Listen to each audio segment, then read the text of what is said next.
Hey guys, welcome to my Xbox collection. I'm now going to show you all of the Xbox games I've got so far. I've had a count up and I've so far managed to get 131 original Xbox titles. So let's see what we've got. First up, 50 Cent Public Proof. I actually quite like this game. I know a lot of people hate it and it got really bad reviews, but I think it's quite a funny game. It's just, you just don't take it seriously and you'll really enjoy it, I think. And it's dirt cheap as well, so pick it up and give it a try. I mean, if you've played Blood on the Sand, which is supposed to be the better version, honestly, all it is just a high def remake with a different scenery and a really crap story. But yeah, I really like Bulletproof. I don't think it's half as bad as people make out. I think it's just because it's 50 Cent, people like to slag it off. 187 Ride or Die. It's really good actually. I was surprised when I got this. I didn't think I was going to like it, but because I've never played it and it looks a bit dodgy. But it's fundamentally got a really crap storyline which you just ignore. But the game is a racing game. But the twist is that your guy gets out of the car and you can use an AK-47, rocket launchers, handguns, anything to eliminate the competition to gain a better position in the race. It's a really good game actually. I really like it, and the graphics are really nice on it as well. Advent Rising, really great third-person game. Excellent cutscenes, really nice. The acting's quite decent as well, but the actual action's really nice. It's really well put together, and the graphics are absolutely awesome. Aggressive Inline, which is Tony Hawk, but on inline skates. It's okay. I don't really like it that much. I think Tony Hawk's way better. Alias, I love the TV show. Not a big fan of the game. It was just okay, but I had to get it for two reasons. One, for the collection, and two, because I love Alias, and there's just nothing better than Alias, so yeah, I had to get the game.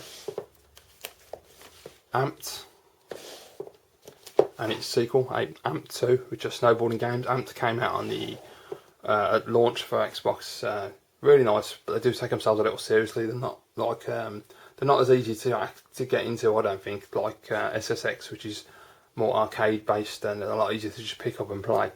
They're a bit more technical, so yeah, I'm not that keen. Area 51, brilliant first person shooter. David Duchovny's doing the voiceover, which is excellent.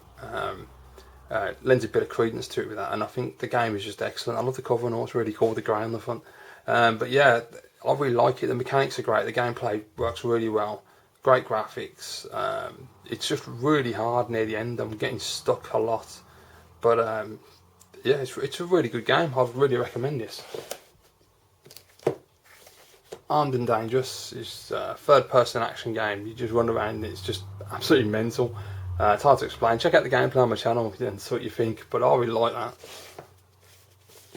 Bad Boys 2, absolutely terrible cover-based third-person shooter. It's absolutely chronic, but it's that bad you just have to buy it and play it because it's just really funny and it'll just crack you up. Batman Begins, the game that started me back on the Xbox collecting. Fantastic game, really good. Probably the best Batman game I've ever played in any system. Probably next to Batman Returns on the Super Nintendo, I would say. It's a really nice game, especially as a movie game as well. You usually expect movie games to either be okay or complete shit, but this one, they did a really good job on it. Actually quite impressive. I've also got a gameplay of that if you want to look at it, guys. Next up is one of my all-time favourite first-person shooters, Black.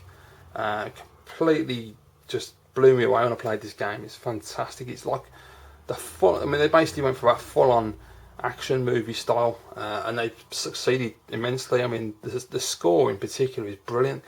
A lot of the music sounds like an episode of Alias, and that for me is just perfect. The weapons are brilliant, the animations are just fantastic, the explosions are awesome, the lighting effects are absolutely superb. I gotta say, playing the Xbox on my CRT TV is much better because you play it on the LCD, it looks crap.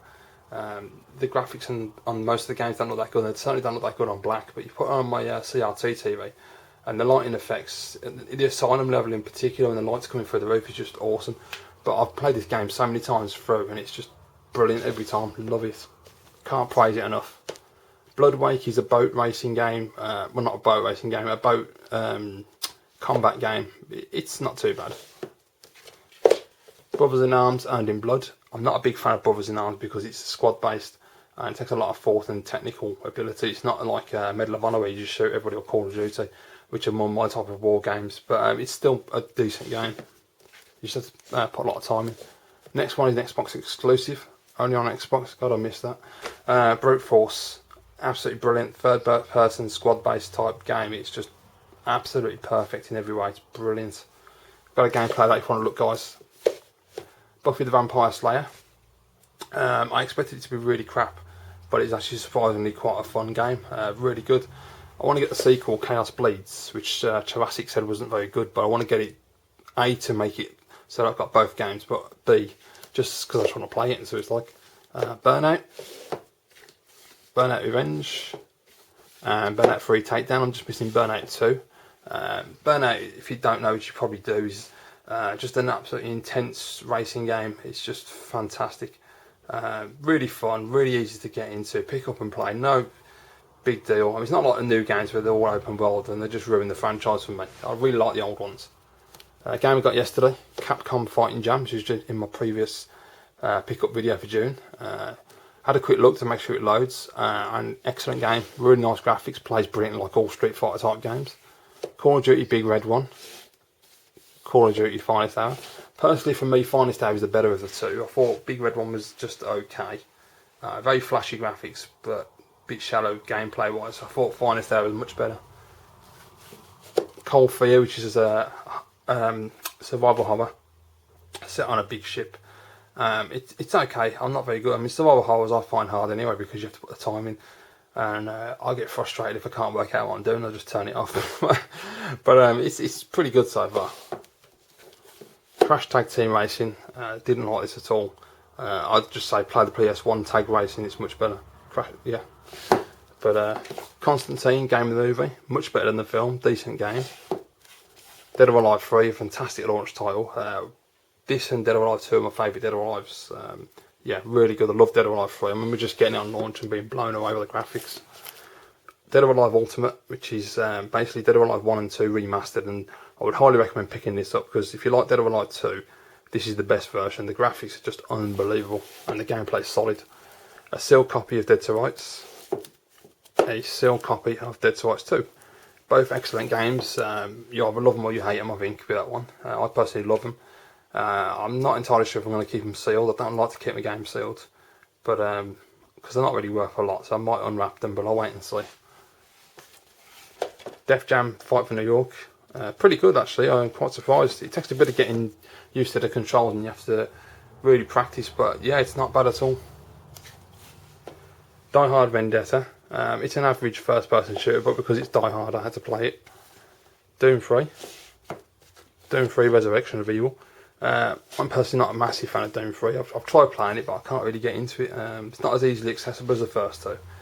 I think because they tried to make it a fully fledged first-person shooter with story, it's not like the old style. They tried to change it, which I can understand, but yeah, I don't know. It don't really work for me. Driver 3, which is awful. Driver Parallel Lines, which is technically Driver 4, I suppose. A lot better, really good game. Fahrenheit or Indigo Prophecy for in the States. Excellent game, the first game before Heavy Rain by the same developer. Far Cry Instincts. And Far Cry Instincts Evolution. Decent first person shooters, nothing to write home about. FIFA 05, it's just football. Final Fight Streetwise, it really is as bad as they say it is, but it's a Final Fight game. I had to try it out. Capcom should be bloody ashamed of that game. I can't believe they allowed that, actually. Flat Out, which I picked up yesterday in my pickups for June. I think I had a quick look at it and it does look like a Destruction Derby game, so I'm going to enjoy that, I think. And the last one on this shelf, Freedom Fighters, which is, if you've never played it, is one of the best games I've ever played, and I would highly recommend picking this up, guys. Another fantastic EA game. It's a third-person squad game, but it's really basic squad controls. It's dead simple, and it's just so much fun. Basically, the game is that the Russians take over America, and you're a builder, a construction worker, and you fight back. And as you progress through the game, you get more popular and become bigger in the resistance, and you can take more people with you, and it's just absolutely brilliant. Check out my gameplay on my channel because you won't be disappointed at all. It's excellent. Right, guys, so that's the first shelf. So if you come back to part 2, I'll show you the second shelf.